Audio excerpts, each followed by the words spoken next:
ஒரு எடியூரப்பாவும் கலைஞரும் முதலமைச்சராக இருக்கும் என்ன பண்ணணும்னா சர்வேக்கியர் சிலை, அதே மாதிரி வந்து திருவள்ளுவர் சிலை கிட்டத்தட்ட 18 ஆண்டுகளா நமக்கு மூடி கிடந்தது அப்படின்னு சொல்லுவாங்க.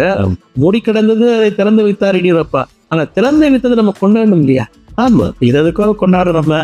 அது வந்து அப்ப இவங்க என்ன பண்ணாங்கன்னா, அந்த சர்வேஜருடைய சிலை வைத்த நாளை ஆகஸ்ட் 11ஆம் தேதியை அவன் என்ன பண்ணுவாங்கன்னா மொழி நல்லிணக்க நாள்ல கொண்டாட ஆரம்பிச்சார்.